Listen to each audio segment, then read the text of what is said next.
बस एक निवेदन सबसे करना चाहूंगा, जितने लोग आस्था चैनल पर सुन रहे हैं, जितने फेसबुक यूट्यूब पर सुन रहे हैं और जितने बैतुल की पावन धरा पर श्रवण कर रहे हैं, उनसे एक बात कहूंगा।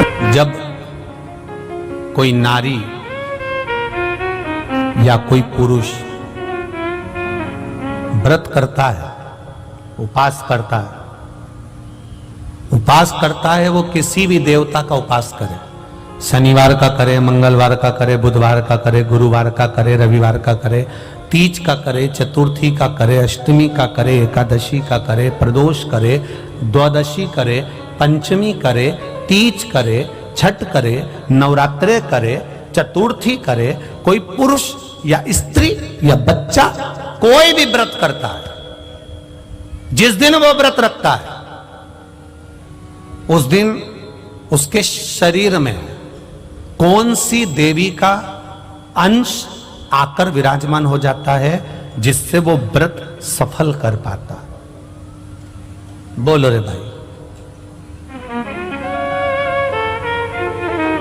कौन सी देवी का अंश आ जाता है जिससे उसका व्रत, किसी भी व्रत को करे, वो एकादशी करे, द्वादशी करे, प्रदोष करे, सोमवार करे, मंगलवार करे, बुधवार करे, नवरात्रे करे, तीज करे, चतुर्थी करे, छठ करे, प्रदोष करे, दिवाली करे, दशहरा करे, जो व्रत उसको करना है करे, मंगलवार करे, वो कौन सी देवी एक ऐसी होती है, भगवान शंकर की वो कौन सी एक माता, एक देवी ऐसी है जो व्रत करने वाले की तप साधना में साथ देती है और उसकी तप साधना को बढ़ाने का काम करती है। वो केवल एक देवी है, शाकंभरी माता।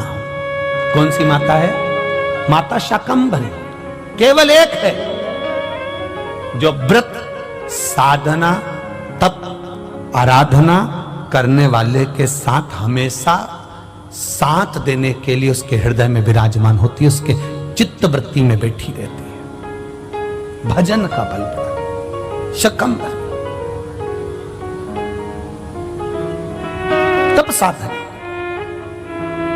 कितना सुंदर कहा है, जो व्रत करता है ना, हम तो यहां तक कहते हैं कि अगर कोई कथा सुनने बैठा हुआ है, कथा सुन रहा है, आपको जाना है, आपका शरीर का जरा सा अंश भी चलते समय दूसरे के शरीर को नहीं लगना चाहिए। शिव महापुराण में वर्णन आया है पितरों की 3 कन्याओं का, मेना, धन्या, कला, इन तीनों का वर्णन आया है। पितृलोक में ये तीनों आराम से रह रही थी और सनकादि ऋषि बैठकर तप कर रहे थे, कथा की चर्चा कर रहे थे, सत्संग कर रहे थे।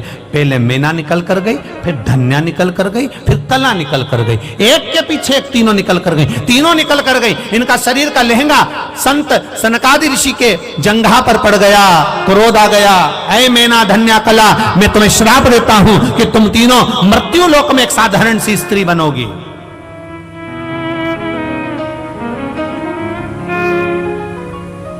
तीनों बिलख रही हैं, तीनों रो रही हैं, तीनों की आंख में आंसू भरा हुआ।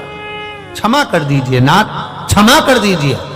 सनकादि ऋषियों ने कहा, जब कोई कथा सुनने के लिए बैठता है, सत्संग करने के लिए बैठता है, सदगुरु की शरणागति में बैठता है, मंदिर देवालय में बैठता है, भगवान के भजन में बैठता है, जितनी देर वो भगवान का गुणगान करने बैठता है, उतनी देर तक उसके हृदय में शाकंभरी माता का निवास होता है। शाकंभरी माता ऐसे अलग से नहीं रहती। जितनी देर वो तप साधना में, भजन में, संकीर्तन में, कीर्तन में, स्मरण में डूबा रहता है, उतनी देर तक शाकंभरी उसके अंदर रहती है। जब आपका शरीर जाते उसको लात लगती है, शरीर का अंग लगता है, कोई सामान लगता है, शाकंभरी को क्रोध आता है और वो क्रोध उसके मुख से निकलकर तुम्हें श्रापित कर देता है। इसके फल अनुसार तुम्हें तीनों को मृत्यु लोक में जाना पड़ेगा।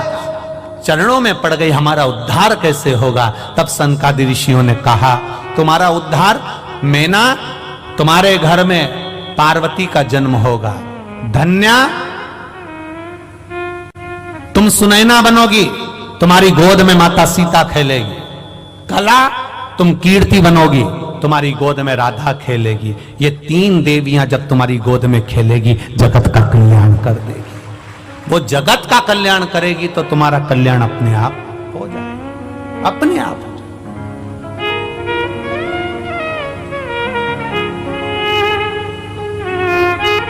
हम यहां तक कहेंगे, उसका भी स्मरण रहे। अगर कोई अपने घर से 1 लोटा जल लेकर जा रहा है शिव जी के मंदिर तक जा रहा है, शिवालय तक जा रहा है, तो यहां तक भी निवेदन करेंगे कि हंसो, दुनिया का काम है हंसना। अभी आदर जी कह रहे थे कि जब कोई सनातन धर्म के लिए आगे बढ़ता है, कोई अच्छे काम के लिए आगे बढ़ता है, तो दुनिया ताने भी देती है, अपशब्द भी कहती है, टांग भी खींचती है। लोग अपशब्द पर अपशब्द कहते हैं। जब आप एक लोटा जल लेकर देवालय शिवालय की ओर जाएंगे, तो आप जिस रास्ते से निकल कर जाएंगे, दुनिया के लोग आप पर भी हंसेंगे। लो, एक और आ गई सियोर वाला महाराज की चेली, लोग हंसेंगे। ये चल दी सावित्री बनकर, अनसुईया बनकर, दुनिया के लोग कहेंगे, अपशब्द कहेंगे, आड़ा टेढ़ा कहेंगे, बोलेंगे, पर आग लगे बस्ती में अपन रहो मस्ती। कहे तो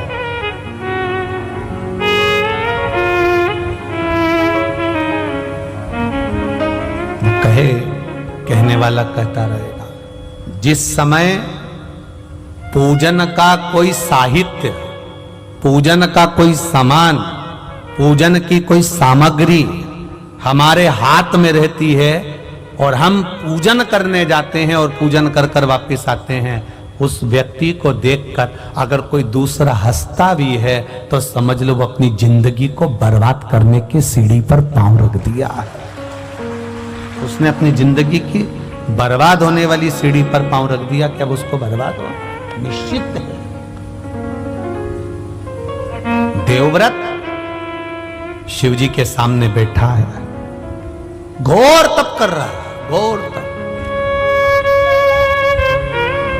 अखंड तप करने में लगा हुआ,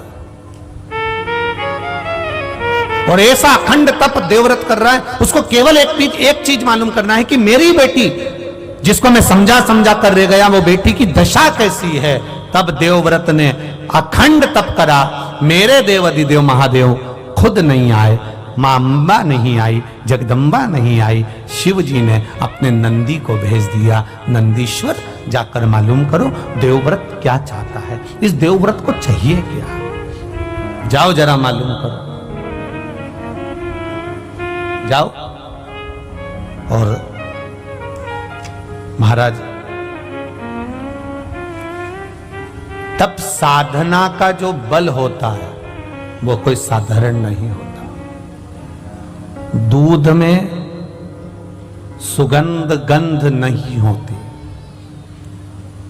दूध में सुगंध गंध कब आएगी, जब दूध को आप तपाओगे, फिर उसको जमाओगे, जमाकर फिर उसका घी निकालोगे, और घी निकालोगे तब उसमें गंध आना, सुगंध आना प्रारंभ हो जाएगी।